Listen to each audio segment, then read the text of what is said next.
Assalamualaikum warahmatullahi wabarakatuh. Assalamualaikum. Pertanyaan agama itu mudah, Gusti Ustaz. Tapi ketika kita tadabbur Al-Quran, ketika Bani Israil suruh masuk ke Palestina, dia mengatakan inna fiha qaumun jabbarun. Idhab anta wa rabbuka wa nahnu huna qa'idun. Lihat kaum jabbarun yang kita di kampung juga merasa tidak mampu dengan lingkungan walaupun sama Islam ahli bid'ah gitu. Jadi kita merasa berat gitu. Berarti apa kita seperti Bani Israil gitu. Berat, mereka menganggap kita berat. Menganggap kita beragama seolah-olah berat karena ya memang kelemahan kita. Kemudian dalam surat At-Taubah disebutkan juga laqad taballahu 'alal ladzi muhajirin wal ansar alladziina tabauhu fi sa'atil usra. Ismana sa'atil usra ya. Yani susah payah gitu. Agama itu perasaan berat. Jazakallahu khairan. Iya.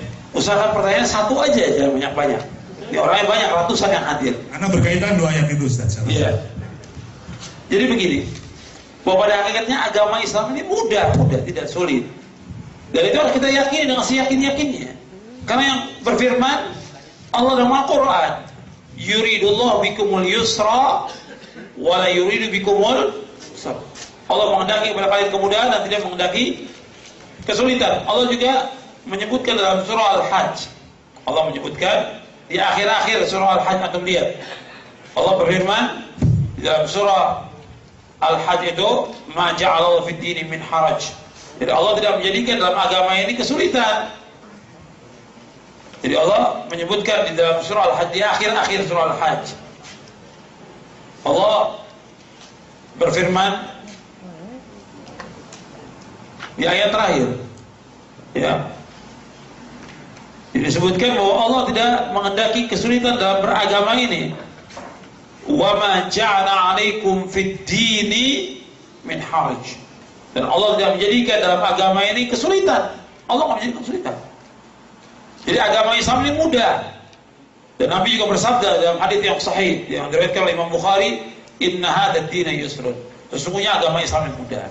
Nah, sekarang persoalan berkaitan di lapangan. Tadi yang bertanya mengatakan bagaimana saya menghadapi orang di kampung itu susah, sulit. Karena memang mereka mengikuti siapa? Gurunya, kiainya, ustadznya. Dan juga seperti yang Allah sebut dalam Al-Quran, nenek moyang. Yang ketika kita menyampaikan ini sulit untuk menerima kebenaran. Pada hakikatnya manusia diciptakan Allah sesuai dengan fitrah dan condong kepada kebenaran. Tapi fitrah mereka sudah rusak dengan apa? Dengan hawa nafsu, dengan adat istiadat, dengan dosa dan maksiat dan yang lainnya, sehingga terhalang untuk menerima kebenaran itu. Tapi orang kalau seandainya dia tinggal di satu tempat, gak ada pengaruh apa-apa, dia akan condong kepada fitrahnya dan condong untuk menerima kebenaran. Tapi kalau di masyarakat, artinya sudah bercampur aduk, terkontaminasi sudah dengan berbagai macam pemahaman dan yang lainnya, sehingga ketika kita menyampaikan yang hak ini sulit untuk menerima. Apalagi kiainya, apalagi ustadznya, berat. Makanya kita berusaha menyampaikan kepada mereka yang mudah dulu, yang mudah. Jadi sampaikan dulu mudah, yaitu bagaimana yang mudah, bagaimana mengajak mereka sebagai tujuan mereka diciptakan, yaitu bagaimana mereka beribadah dengan mentauhidkan Allah, mengikhlaskan ibadah kepada Allah. Jangan yang lain dulu dibahas. Yang pertama yang harus kita dakwakan kepada umat ini pertama kali tentang apa? Tauhid. Itu dulu.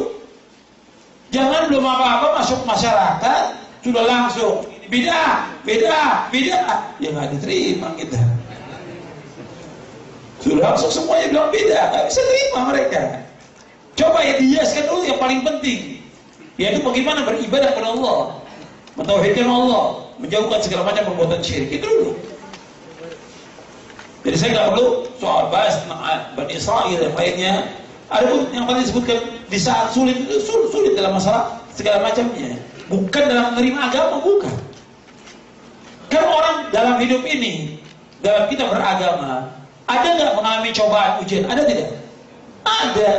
Karena Allah akan uji manusia dengan kekurangan harta, kekurangan jiwa, kekurangan makanan, kekurangan buah-buahan. Ada tidak? Ada. Itu yang dikatakan sulit. Tapi agama Islam ini mudah. Kalau cobaan ujian tetap akan ada. Paham ya? Tetap ujian itu akan ada.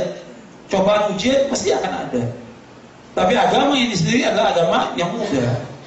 Jelas? Assalamualaikum warahmatullahi wabarakatuh. Ustaz, saya mau menanyakan, wajibkah kita berimam dan berbaiat kepada imam di saat zaman sekarang ini? Sekian. Assalamualaikum warahmatullahi wabarakatuh. Pertanyaan, bagaimana kita berbaiat pada imam pada zaman sekarang ini?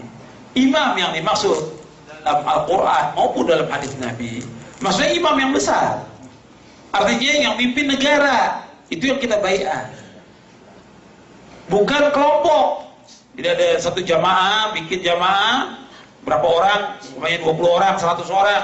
Kamu jadi imam, saya baiat. Ini nggak boleh dalam Islam. Nanti yang lain bikin lagi, ini membuat perpecahan di tengah kaum muslimin. Dan baiat yang lakukan, baiat yang bid'ah, kata para ulama. Jadi tetap ulil amri yang dibaiat itu ulil amri dalam hadis Nabi, yang dibaiat itu ulil amri. Bukan kelompok. Jelas Pak? Jelas. Yang lain? Sebelum saya bacakan ya, pertanyaan banyak ini. Yang lain mau tanya langsung? Ya silakan. Berdiri. Bismillahirrahmanirrahim. Nama saya Muhammad Nasir dari Makassar. Ya. Terima kasih Ustaz, jazakallahu khair atas taklim yang pada pagi hari ini sangat berharga. Yang saya ingin tanyakan, pertama, tadi pada saat uraian antum tadi pagi ini, antum menyebutkan sebuah hadis Rasulullah SAW mengatakan, "Idza bu'iya al-khalifatain faqudul tsani." Jika ada dua khalifah dibayar, maka bunuhlah yang kedua. Oh punten itu, tuker dulu. Iya terus. Sudah. Apa yang ditanya? Ini mencerminkan pentingnya persatuan umat Islam, dan insya Allah dijamin oleh Allah jika umat Islam bersatu, pertolongan Allah Subhanahu Wa Taala akan diberikan kepada seluruh umat Islam. Pertanyaan saya dalam konteks sekarang masih berkaitan dengan pertanyaan tadi tentang baiat. Kalau khalifah kan itu mewadahi seluruh umat Islam seluruh dunia, tidak terpisah antara satu dan yang lain. Zaman sekarang kita dunia sekarang ini mengenal sistem kewarganegaraan. Setiap negara punya presiden atau ulil amri atau raja dan lain sebagainya. Bagaimana menerapkan hadis ini dalam konteks sekarang? Karena tentu tetap hadis Rasul berlaku hingga akhir zaman. Dan janji Allah jika kita berpegang teguh kepada sunnah, pertolongan Allah akan diberikan kepada kita. Itu satu. Yang kedua, satu masih berkaitan tentang ukhuwah Islamiyah. Bagaimana menerapkan prinsip-prinsip Islam yang sangat kuat ini, arti ukhuwah Islamiyah dalam konteks adanya kewarganegaraan. Kita semua sudah muslim dan mengucap syahadat, tapi adanya kewarganegaraan terpaksa harus dibeda-bedakan karena adanya kewarganegaraan. Mudah-mudahan Ustaz bisa memberikan pencerahan kepada kita semuanya. Terima kasih. Assalamualaikum warahmatullahi wabarakatuh. Ya, saya jawab yang pertama tentang masalah khilafah. Artinya tentang adanya ulil amri di setiap negara. Ini sudah dibahas oleh para ulama sejak zaman dulu. Yang berkaitan dengan al-ahkam as-sultaniyah sudah dibahas. Artinya negara-negara yang memang ada ulil amrinya, apakah bentuknya raja atau presiden atau yang lainnya, ini dibaiat. Adapun hadis yang berkaitan dengan tadi, apabila di tempat itu di negara Indonesia umumnya, ada beberapa orang yang menganggap diri sebagai khalifah. Nah ini yang dimaksud dengan hadis ini dibunuh. Jadi bukannya ada negara lain yang punya presiden juga nggak bisa. Karena nggak mungkin kondisi yang sekarang ini menjadi satu. Beda di zaman Nabi SAW. Kalau sekarang sudah semakin besar pengaruh Islam ke seluruh dunia, maka tiap negara itulah yang negara Islam itu dia sebagai pimpinan ulil amri yang dibaiat. Jadi hadis itu kapan berlaku? Kalau memang ada orang yang membaiat di dalam negara, dia bikin negara dalam negara yang dia melaksanakan menurut dirinya bahwa dia yang berhak untuk menjadi khalifah. Kalau kita lihat, mereka nggak punya kemampuan sama sekali, nggak bisa melaksanakan hukum Allah, nggak bisa melaksanakan kekuatan, nggak punya apa-apa, cuma dakwaan aja. Itu yang terjadi di Indonesia maupun beberapa tempat yang lainnya. Adapun yang berkaitan dengan masalah ukhuwah Islam tetap wajib dijaga. Muslim dengan Muslim wajib. Allah berfirman, innamal mu'minuna ikhwatun fa'aslihu baina akhawaykum wattaqullaha la'allakum turhamun. Adapun soal pembagian negara segala macam warga negara itu urusannya tidak pada ulil amri. Saya jawab, kita tetap menurut syariat harus. Para ulama di sini pun menganjurkan demikian, harus kita saling menghormati sama Muslim. Nggak boleh dibedakan, semua sama. Yang mulia di sisi Allah yang mana? Yang takwa. Inna akramakum indallahi atqakum, yang takwa yang mulia. Bukan yang warga negara, bukan yang lainnya, bukan yang takwa menurut syariat. Ini kadang-kadang aturan negara, wallahu a'lam, seperti itu. Saya jawab dulu ini karena sudah banyak yang masuk. Saya jawab dulu. Apa saja yang membatalkan Islam? Ini panjang ya, bicara tentang nawaqid. Nawaqid Islam banyak ya, disebutkan oleh para ulama tentang nawaqidul Islam. Di buku ini hanya saya sebutkan sedikit aja, tapi di buku syarahnya, Syarah Aqidah Ahlussunnah wal Jamaah, saya sebutkan, dibawakan oleh Syekh Muhammad bin Wahab, ada 10 pembatal. Yang pertama adalah syirik, kekufuran. Kemudian yang lainnya juga ada lagi yang lain.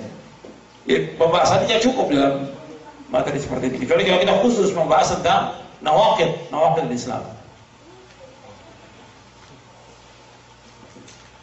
Kitab apa yang harus dipelajari oleh penuntut ilmu yang baru? Nasihatnya para ulama termasuk seperti Syekh Utsaimin dan yang lainnya rahimahullah, bahwa yang kita mulai kalau kita mengkaji akidah, kita mulai dari kitab Ushul Tsalatsah. Ushul Tsalatsah dulu. Kemudian dengan syarahnya ya. Kemudian Qawaidul Arba'ah. Kemudian Kasyfus Syubuhat. Kemudian Kitabut Tauhid. Nah, Kitabut Tauhid ini ada syarahnya banyak. Yang ringan bisa antum kaji Kitabut Tauhid dengan cara Syekh Abdurrahman bin Nasir As-Sa'di, yaitu Al-Qaulus Sadid fi Maqasid Tauhid. Itu bagus sekali. Itu yang awal-awal. Atau baca. Itu bisa diulang-ulang itu Tauhid. Nah, baru nanti kitab yang lain lebih tinggi lagi, nanti naik kepada Aqidah Al-Wasithiyah dengan syarahnya. Nanti naik lagi kepada Aqidah At-Tahawiyah dengan syarahnya. Baru nanti yang lainnya. Itu manfaat itu. Kalau kajinya berurutan seperti itu, istifadahnya banyak nanti. Tapi kitab-kitab yang lain juga antum baca. Seperti kitab untuk menuntut ilmu, antum baca kitabnya Syekh Utsaimin, Kitabul Ilmi. Kalau antum sudah bisa bahasa Arab, antum juga baca kitab Jami' Bainul Mufaddali. Bagus sekali untuk baca itu. Ya. Jadi untuk talabul ilmi ada di buku saya, buku Menuntut Ilmu Jalan Surga, itu ada saya sebutkan tahapan pertama bukunya ini, tahapan kedua saya sebutkan 4 tahapan di buku Menuntut Ilmu Jalan Surga. Nanti anda bisa lihat di situ.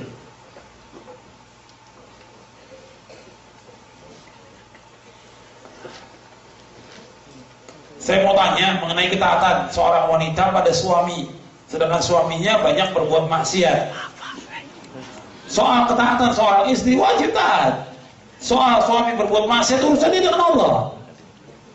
Tapi ketaatan, Allah memerintahkan seorang istri wajib taat pada suaminya. Seorang istri juga wajib mengingatkan suaminya tentang wajibnya dia taat kepada Allah dan taat kepada Rasul. Ini ajarannya sama-sama seperti gini. Kita wajib taat kepada kedua orang tua kita. Orang tua kita cerai, wajib taat tidak? Wajib taat kepada bapak, kepada ibu tetap wajib meskipun dia cerai. Atau bapak berbuat dosa maksiat, wajib tetap taat kita kepada dia. Tapi nggak boleh taat dalam berbuat maksiat. Ketaatan itu tetap bapak suruh kita ikuti. Tapi kalau dia menyuruh untuk berbuat maksiat tidak boleh taat. La ta'ata li makhluqin fi ma'siyatillah, nggak boleh taat kepada makhluk berbuat maksiat kepada Allah. Sama dengan istri, nggak boleh taat kepada suaminya ketika suami menyuruh untuk berbuat maksiat, nggak boleh taat. Innama ta'atu fil ma'ruf, kata Nabi. Taat itu pada hal yang ma'ruf.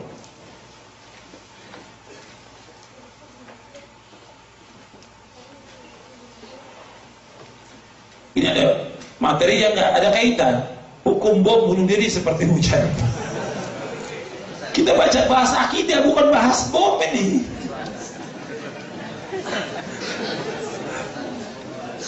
Kita bicara soal akidah dulu, yang penting akidah dulu. Dalam Islam nggak ada istilah bom bunuh diri. Nggak ada, dalam Islam nggak ada. Dan itu termasuk bunuh diri. Dan orang yang bunuh dirinya itu dia dosa besar. Dilarang oleh Allah. Allah melarang kita untuk membinasakan diri kita. Wala tulqu biaydikum ila tahluka. Jangan kamu campakkan dari kebinasaan.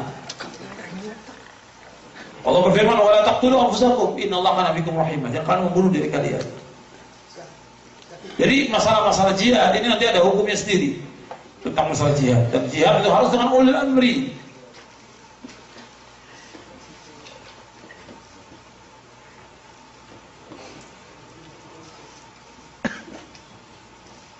Bagaimana kalau orang meninggalkan sholat yang wajib? Apakah dia harus qadha? Dia udah bertahun-tahun meninggalkan sholat. Dia taubat kepada Allah, nggak ada qadha. Qadha sholat itu nggak ada. Yang ada qadha apa? Puasa. Seperti orang yang haid. Dikatakan oleh Aisyah, kunna nu'maru bil qada'is shaum wa la nu'maru bil qada'is shaum. Kami perempuan diperintahkan untuk mengqadha puasa, tapi kami nggak diperintah untuk mengqadha sholat. Jadi sholat itu dia wajib taubat kalau dia pernah tinggalkan dulu, dia pernah berbuat nggak sholat, bertahun-tahun nggak sholat, wajib taubat kepada Allah dengan taubatan nasuha. Dan nggak bisa juga dibayar fidyah. Kalau udah meninggal kasih fidyah. Kalau seperti ini anak orang kaya nantinya. Jadi kalau meninggal juga bayar fidyah terhapus, nggak bisa. Tetap dosanya dosa besar. Meninggalkan sholat dosanya lebih besar daripada dosa minum khamar. Meninggalkan sholat dosanya lebih besar daripada dosa mencuri. Dosa meninggalkan sholat lebih besar dosanya daripada dosa berzina. Itu dijelaskan oleh Syekhul Islam Taimiyah dalam Majmu' Fatawa. Juga dijelaskan oleh Ibnu Qayyim dalam kitabnya As-Shalah wa Hukmu Tarikiha. Jadi dosanya besar. Bahkan orang yang meninggalkan sholat diambang pintu kekafiran bainar rajuli wa bainas syirki wal kufri tarkus shalah. Antara seorang dan kesyirikan kekufuran meninggalkan sholat. Kalau dia meninggalkan sholat, dia berada di ambang pintu kekafiran. Makanya ini wajib ditaubat kepada Allah dengan taubatan nasuha. Bagaimana hukumnya sungkem kepada orang tua? Nggak boleh. Kita tunduk aja, menundukkan badan kita nggak boleh. Kita dengan orang atasan ya, gini, nggak boleh dalam Islam. Hak rukuk dan sujud itu hak Allah. Allah berfirman dalam surah Al-Jin, wa annal masajida lillahi fala tad'u ma'allahi ahada. Bahwa anggota sujud ini milik Allah semuanya. Dan jangan kalian berdoa kepada selain Allah padanya. Tidak boleh. Jadi tidak dibenarkan. Kita wajib taat kepada orang tua, berbuat baik kepada orang tua wajib. Tapi untuk ruku, sujud, sungkem nggak boleh. Tentang masalah orang mengatakan Ahlussunnah wal Jamaah. Banyak yang mengatakan Ahlussunnah, termasuk juga Sufi. Tadi sudah jelaskan, dilihat dari akidahnya, dilihat dari keyakinannya, dilihat juga dari prinsip dia beragama. Nanti akan terlihat.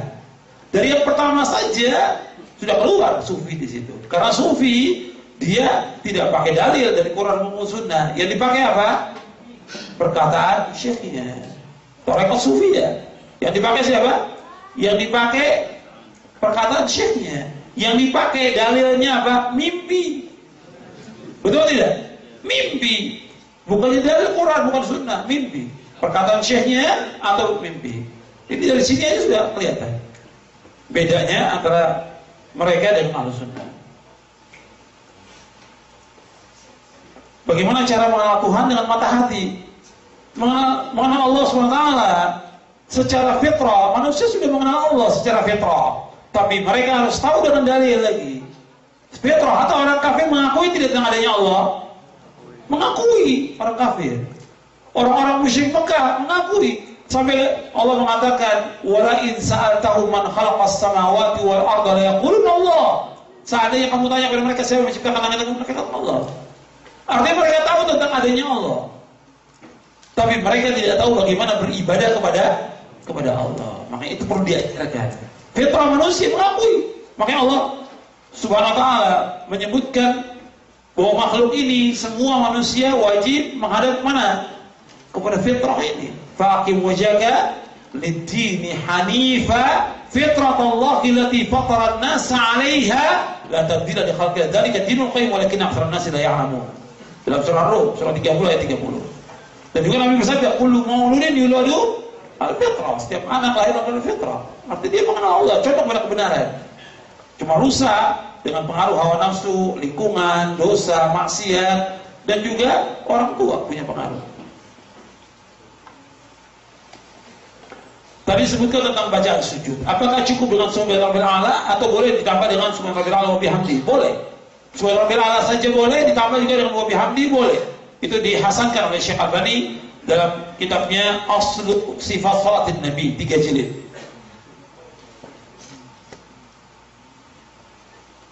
Kenapa MUI tidak menyesatkan agama Syiah? Mesti tanya kepada MUI, bukan saya. Kenapa MUI? Dan pertanyaannya kenapa MUI? Tanya pada MUI, Majelis Ulama Indonesia. Sebenarnya Majelis Ulama Indonesia sudah mengeluarkan buku tentang sesatnya Syiah dan sudah dicetak, sudah ratusan ribu dicetak dan sudah dibagi gratis.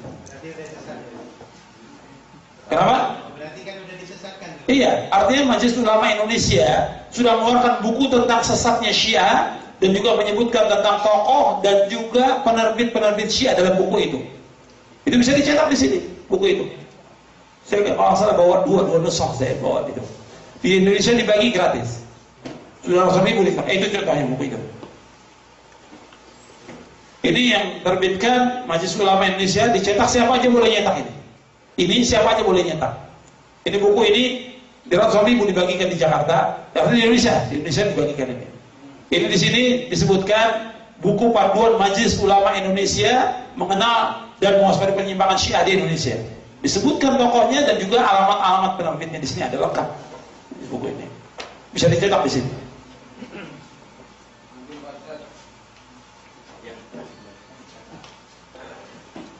Ya jangan cuma nyetak aja, mesti ada yang modalin. Kalau nggak ada yang modalin gimana nyetaknya?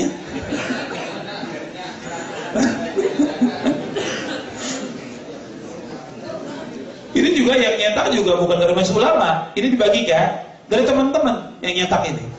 Ratusan ribu ini teman-teman yang nyetak. Cetak 2.000 habis, cetak lagi 3.000 habis, cetak 10.000 habis. Dibagikan ke seluruh Indonesia.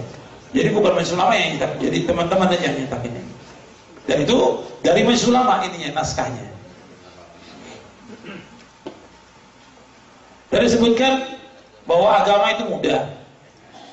Bagaimana hubungannya dengan manusia? Karena kita hidup di masyarakat dengan beda syirik dengan lain. Tadi sudah dijelaskan. Artinya seluruh agama ini mudah.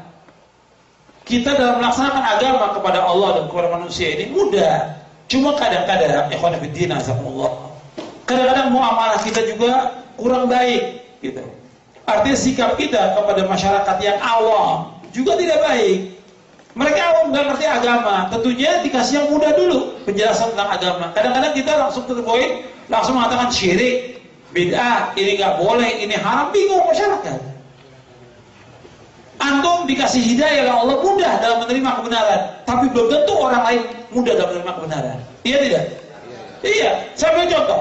Abu Thalib ketika menerima kebenaran sulit atau mudah? Susah dia dapat hidayah. Tapi Salman Al-Farisi yang jalan dari Persia sampai ke Madinah dikasih hidayah oleh Allah. Salman Al-Khayr.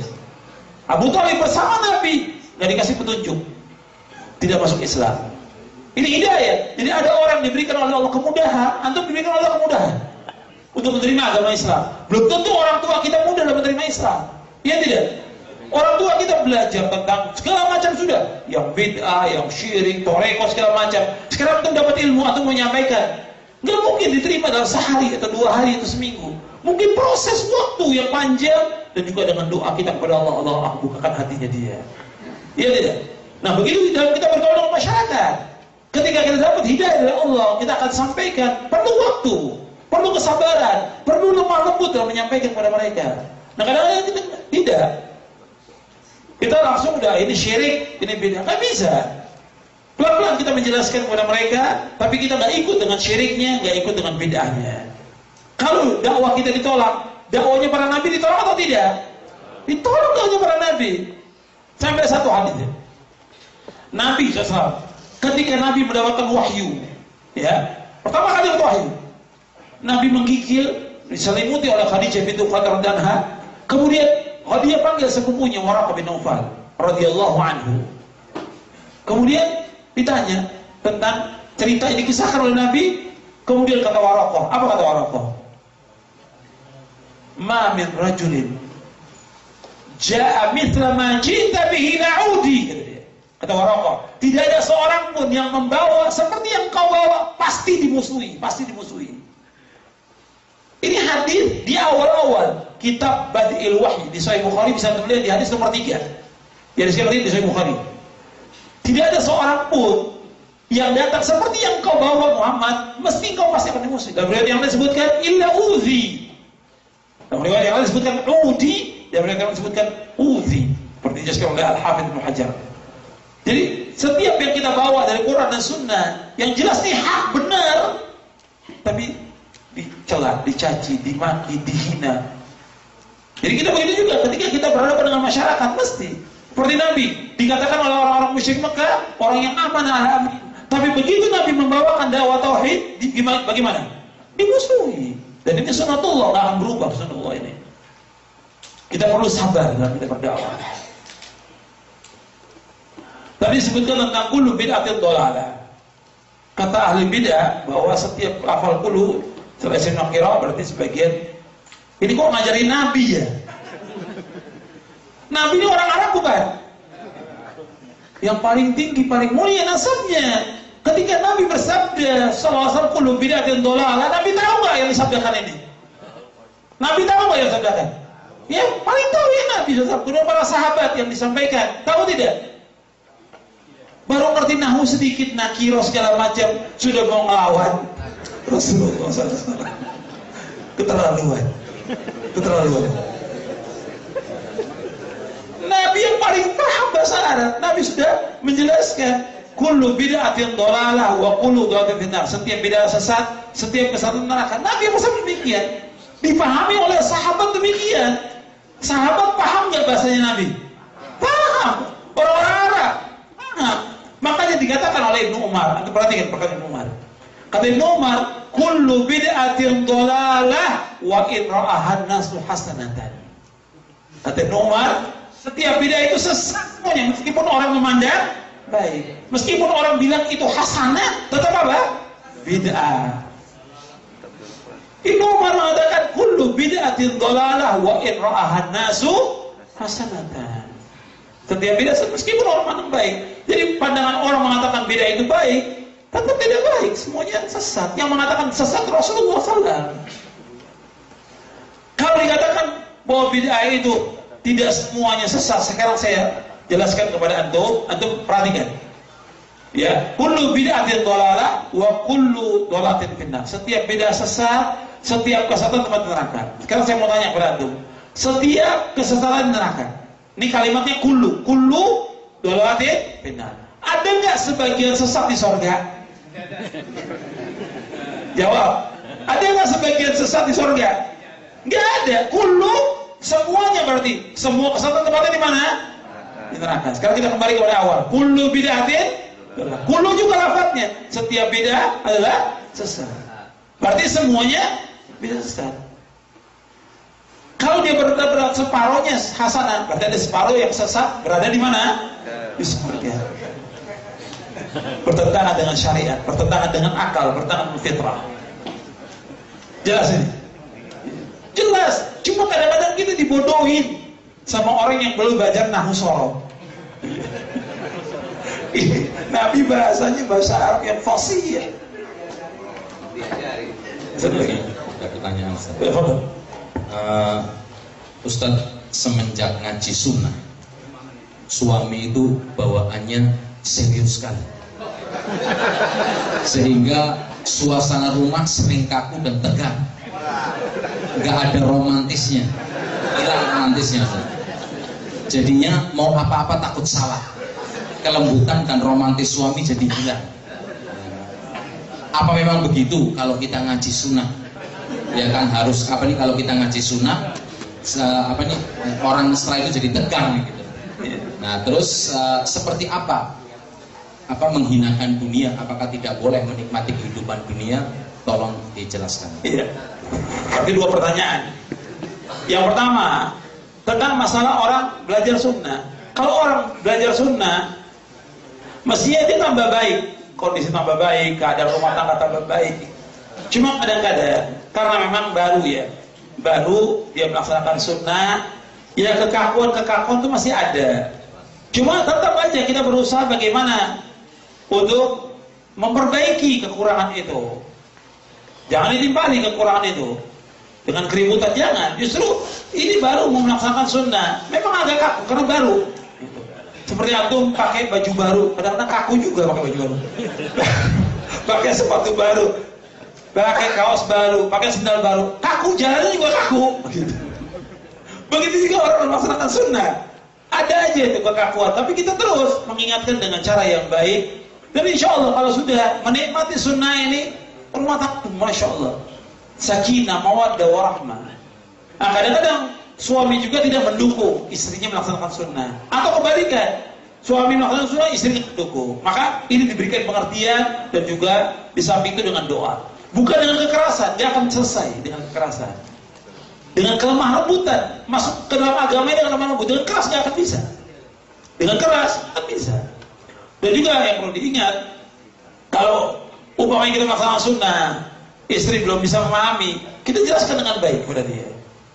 Dan insya Allah dia akan ikut. Yang namanya perempuan ikut pada suami. Nah suami ketika istrinya melaksanakan sunnah, maksudnya suami mendukung dan dia telah berbuat kebaikan. Kalaupun ada kekurangan, wajar sebagai manusia. Kita pun dalam melaksanakan sunnah kekurangan, banyak kurangnya. Begitu juga istri, jelaskan dengan baik dan doa kepada Allah agar Allah memberikan sakinah, mawaddah, warahmah. Itu harus syukuri. Alhamdulillah istri mau melaksanakan sunnah, alhamdulillah suami mau melaksanakan sunnah, bersyukur pada Allah. Ini nikmat dari Allah dan ini awal kebaikan. Awal kebaikan rumah tangga kita. Doa kepada Allah agar Allah tetapkan di atas sunnah. Jadi bukan kemudian dilawan dengan emosi, dengan marah, bukan. Salah. Kemudian kita berusaha untuk mengkaji lagi, belajar lagi, karena tak cukup. Jangan merasa ikut sunnah cukup, terus ngaji lagi, terus laksanakan sunnah ini. Bangun tengah malam, doa kepada Allah, Allah akan mudahkan semuanya. Yang kedua, kita tidak boleh, kita harus menghinakan. Oh iya, baik. Boleh. Yang berkaitan dengan masalah dunia, arti dunia, kita menikmati dunia boleh. Cuma kita jangan tertipu dan dunia ini dilaknat oleh Allah yang menyibukkan manusia dari mengingat Allah. Jadi dunia boleh kita nikmati, cuma sekedarnya. Cuma jangan sampai ke dunia itu jadi tujuan hidup kita. Dan jangan sampai kita disibukkan oleh dunia dalam kita beribadah kepada Allah Subhanahu wa ta'ala. Boleh kita nikmati dunia. Makanya Nabi SAW menyebutkan dalam hadis tentang dunia ini dilaknat. Artinya yang dilaknat oleh Allah ini semua dunia ini yang melalaikan manusia dengan Allah. Yang dikecualikan 4. Dalam hadis yang diriwayatkan oleh Imam Ibnu Majah dan yang lainnya, Nabi bersabda dan juga Tirmizi, "Ala inna dunya mal'unatun. Mal'un ma fiha illa dzikrullah wa ma wala wa 'alimun wa muta'allimun." Kata Nabi, dunia ini dilaknat. Dan dilaknat semua yang dalamnya, kecuali apa? Nabi menyebutkan yaitu orang-orang yang berzikir yang sesuai dengan sunnah. Yang kedua, orang-orang yang melaksanakan apa yang dicintai Allah. Yang ketiga, orang-orang yang mengajarkan kebaikan. Yang keempat, orang-orang yang belajar. Ini yang terhindar dari laknat Allah Subhanahu wa ta'ala. Ya dunia boleh kita nikmati, kan juga dihiasi kita dengan kesenangan, tapi jangan sampai melarikan dari mengingat Allah. Karena Allah berfirman, ya ayyuhalladzina la tulhikum amwalukum wala auladukum an dzikrillah. Nah, yang lain. Ya, di sini ada pertanyaan Ustaz, gimana hukumnya jimat? Kemudian pasang susuk ditaruh di tato dari emas, ditaruh dimasukin ke kemben, ya kan? Apakah wajib dikeluarin susuknya? Intinya gimana cara tobatnya? Iya. Tentang masalah jimat, ini hukumnya masuk syirik. Nabi SAW dalam hadis yang sahih, inna ruqa wa tamaima wa tiwalada syirkun. Sesungguhnya ruqyah, jimat-jimat, tangkal-tangkal itulah syirik. Kata Nabi SAW, man ta'allaqa tamimatan faqad asyrak. Barang siapa yang menggantungkan jimat, maka dia telah berbuat syirik.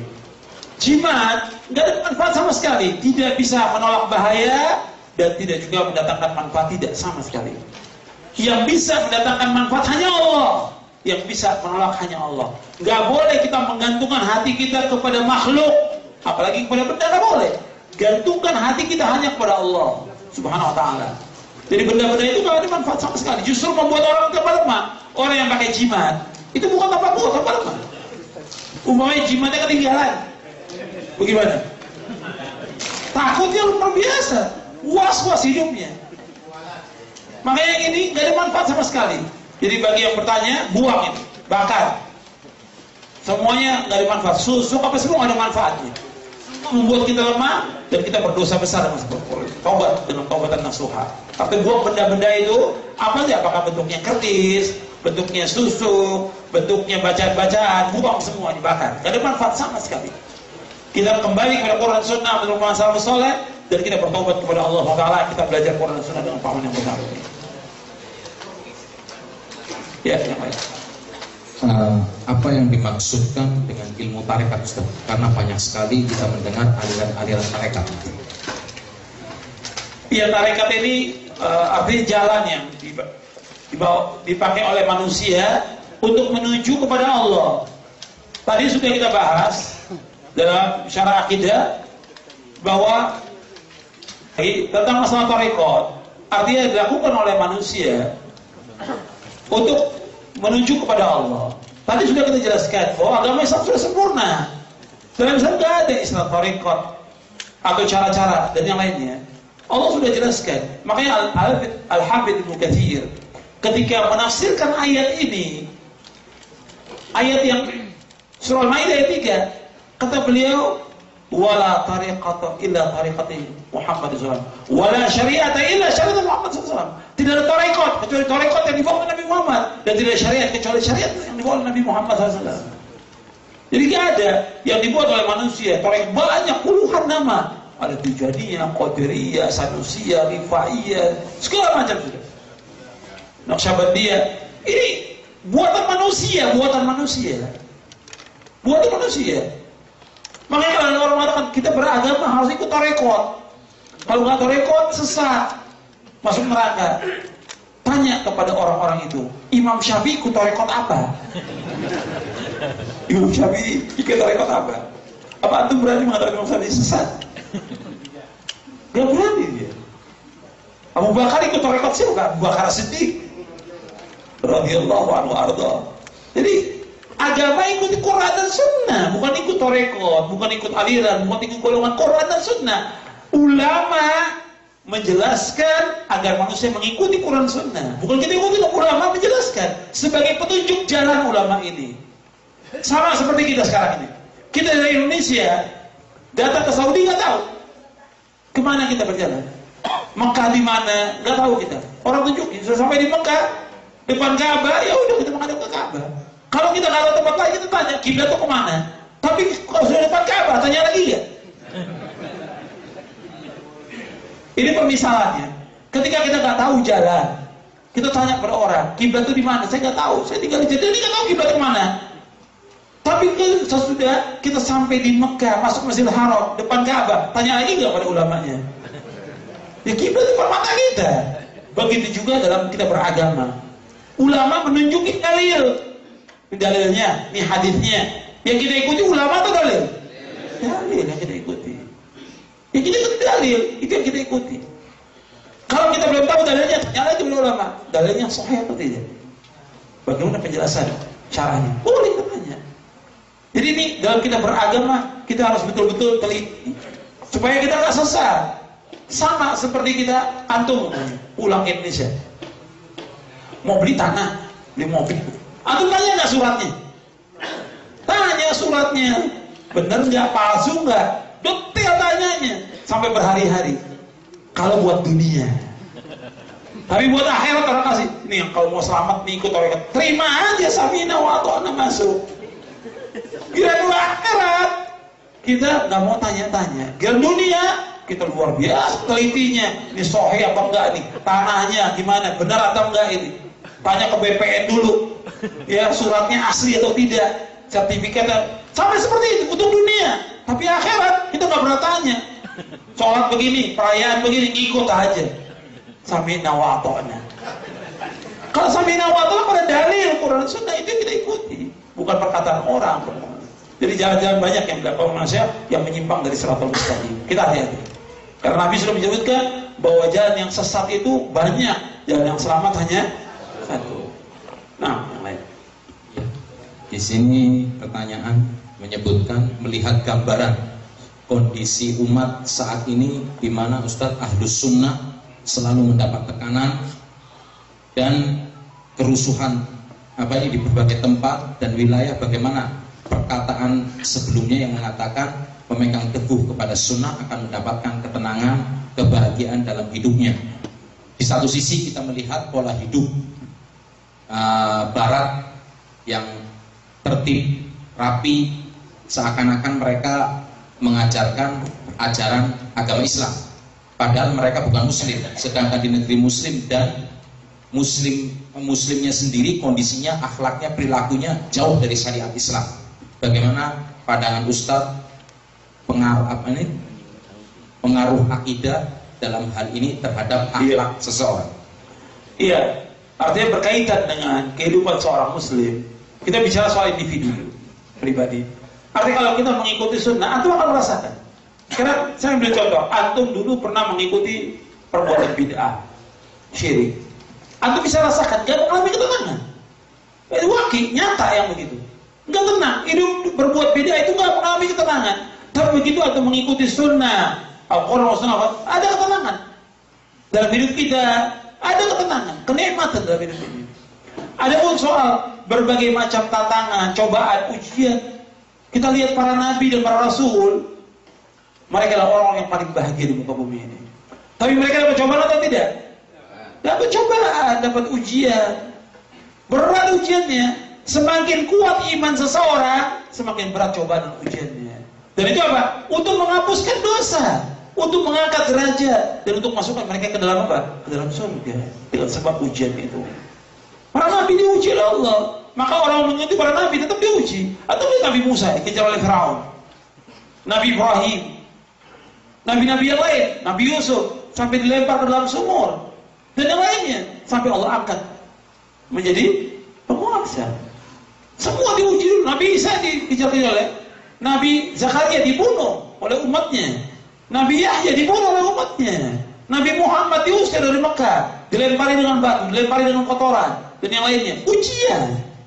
Jadi kita harus bedakan. Kita menerima Islam yang mudah, mengalami ketenangan dengan cobaan dan ujian. Saya mau tanya pada antum, Nabi ini orang yang paling tenang, bahagia atau tidak? Paling tenang, paling bahagia dalam hidupnya. Tapi ujian tetap dapat. Ujian sengaja diberikan oleh Allah untuk apa? Agar manusia ini tidak sombong. Ujian diberikan oleh Allah supaya manusia gugur dosa-dosa dan perbuatan dosa-dosanya gugur. Ujian diberikan oleh Allah supaya mengurangi nanti siksaan di akhirat. Dikurangi dengan ujian dan cobaan itu. Banyak manfaat, puluhan manfaat seperti dijelaskan oleh Ibnu Qayyim. Manfaat dari cobaan dan ujian. Jadi ujian tetap ada. Adapun berkaitan dengan negara, banyak peraturan yang tidak sesuai dengan syariat Islam, itu kembali kepada pelaksananya ulil amri. Tapi kita kembali kepada kita nggak akan ditanya tentang ulil amri kita, nggak akan ditanya oleh Allah. Nggak akan ditanya tentang penguasa kita, tapi Allah akan tanya tentang kita. Bagaimana kita mengurus istri kita, anak kita akan ditanya oleh pada kiamat. Jelas? Nah, Syekh yang mulia pada halaman 168 yang menjelaskan tentang ilmu nujum astronomi. Barang siapa mempelajari satu cabang ilmu nujum, maka sesungguhnya dia telah mengambil satu bagian dari ilmu sihir. Pertanyaannya, mengapa ilmu astronomi dikaitkan dengan sihir? Bukankah ilmu nujum dipelajari di sekolah-sekolah? Iya. Ini berkaitan dengan ilmu nujum, ilmu perbintangan. Artinya meramal dengan bintang. Adapun ilmu perbintangan dalam artian tentang peredaran bintang dan segala macam nggak tercela.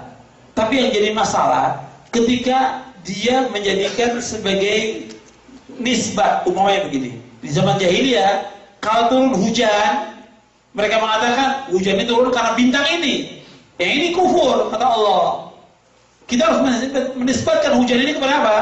Kepada Allah untuk hujan. Sama seperti orang sekarang dalam buku-buku sekolah dikatakan bahwa hujan itu disebabkan karena teriknya panas.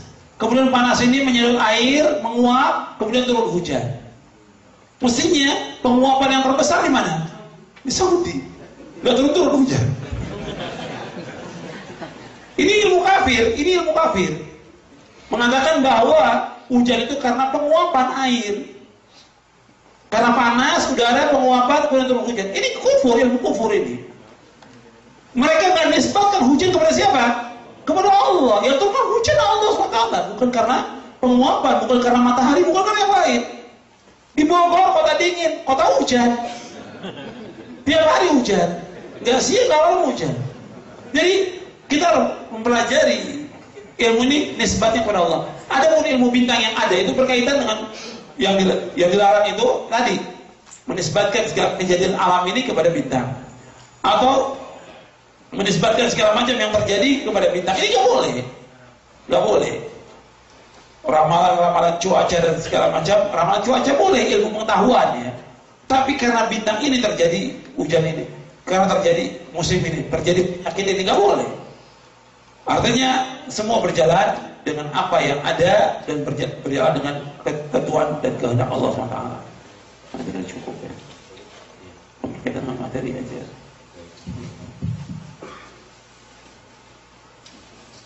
Ini sudah jam 11 ya, untuk persiapan untuk Jumat ya. Nah, kalau layani semua pertanyaannya akan selesai. Ya. Jadi juga bukunya belum habis.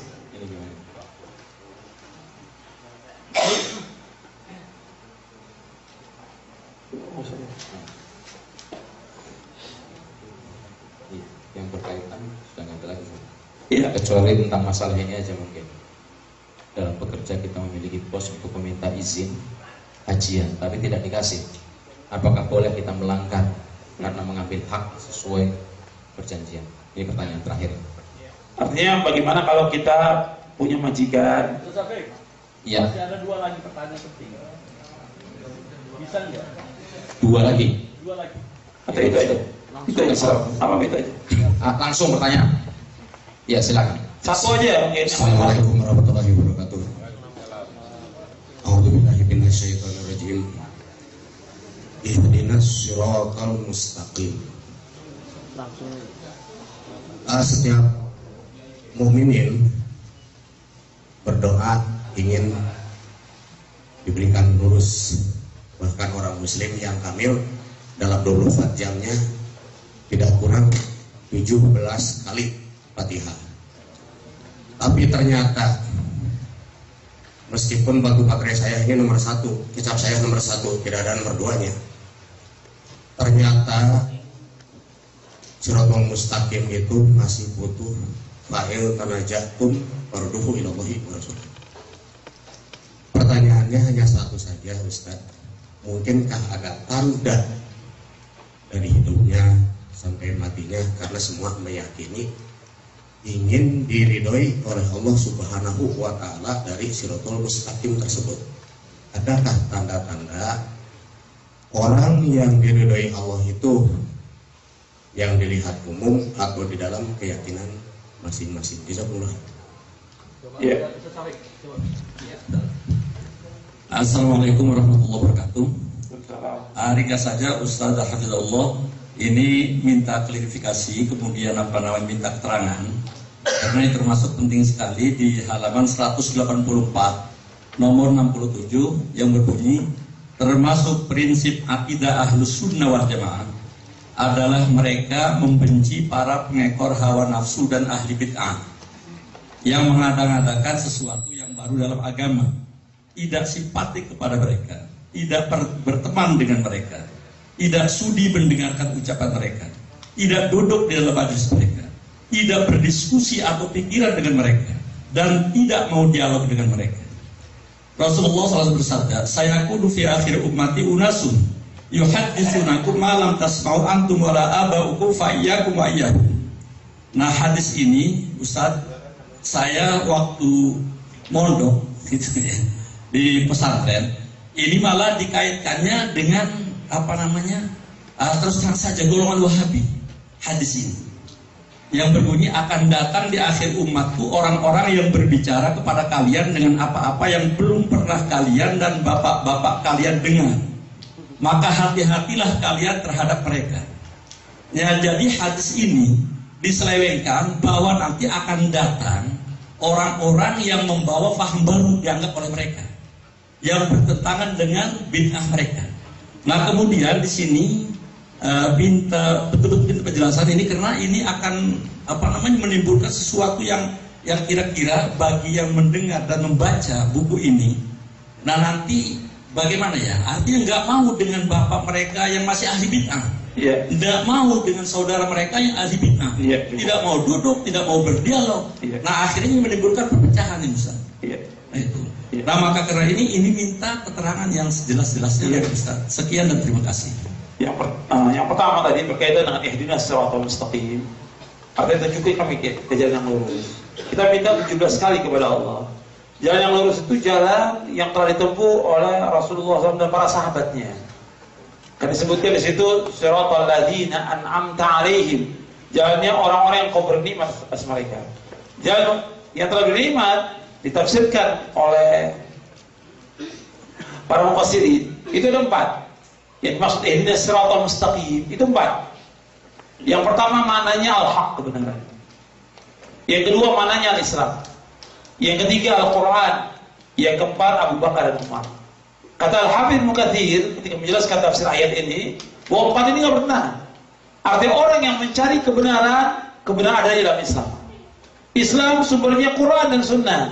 Dan Quran yang Sunnah harus dipahami dengan pemahaman para sahabat. Pokoknya sahabat siapa?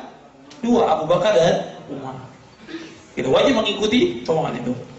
Dan kita harus menjauhkan jalannya orang-orang Yahudi, ghairil maghdubi alaihim waladhdallin, dan jalannya orang Islam, yaitu jalannya orang-orang Nasrani. Artinya kita wajib menempuh jalan ini. Kita wajib belajar sungguh-sungguh, mengkaji Quran Sunnah al-Fahmi Salam, kemudian kita memahami dengan pemahaman yang benar, kemudian kita mengamalkannya. Adapun ciri mereka, ya ciri-ciri mereka sesuai dengan mereka mengamalkan sunnah itu. Nggak ada ciri yang khusus, nggak ada ciri yang khusus. Jadi jangan kemudian cirinya khusus yang begini, tidak. Kita dalam Islam itu justru kadang-kadang ada orang yang melaksanakan sunnah itu nggak dikenal oleh manusia, tapi dia tempatnya di surga oleh Allah Taala. Jadi nggak ada pengenalan yang khusus, tidak ada, tapi tetap dilaksanakan sunnah ini sesuai dengan sunnah Nabi. Pokoknya ciri yang khusus nanti akan orang berbeda-beda nantinya. Oh, ini orang martabatnya ini, cirinya ini wali cirinya, nggak ada. Ada para sahabat semua wali-wali Allah, nggak ada ciri mereka. Nah, orang-orang belakangan karena mereka jauh dari sunnah, kemudian mereka bikin ciri-ciri sendiri dalam semua hal. Dari pakaian punya ciri sendiri, ininya apa?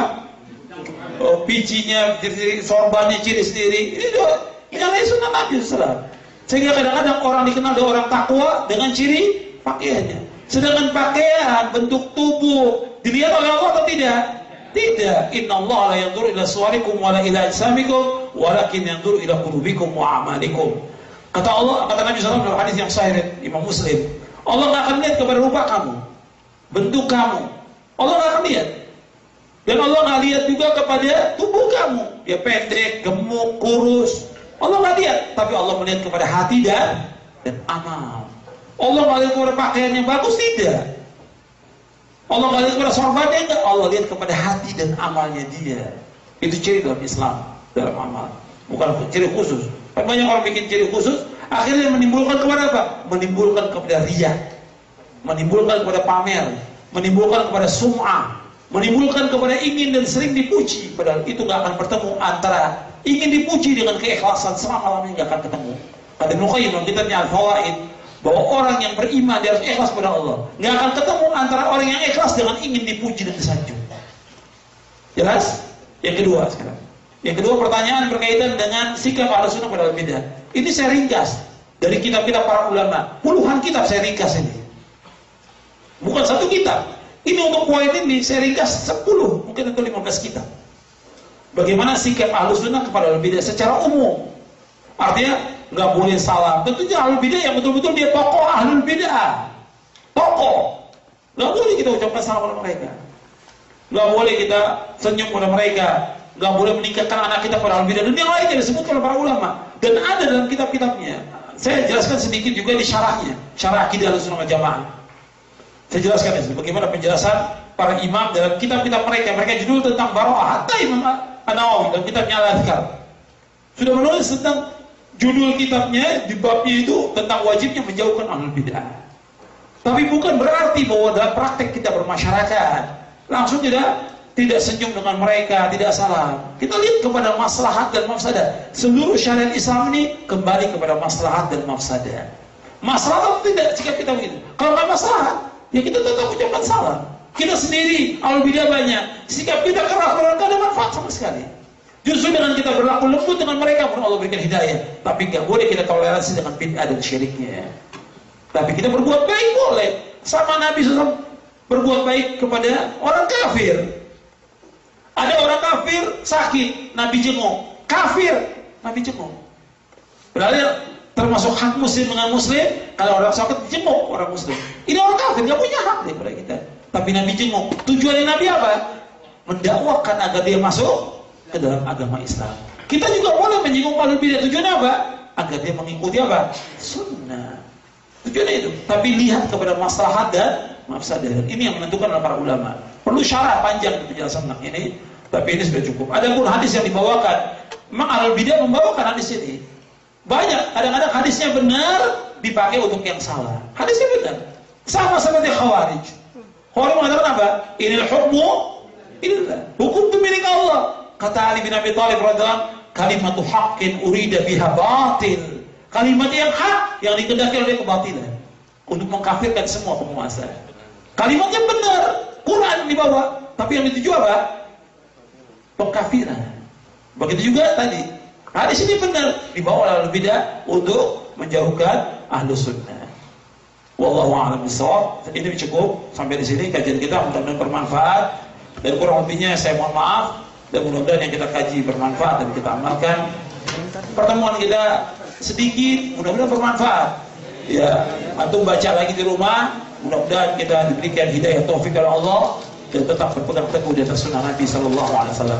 Belum selesai, belum ditutup majelisnya.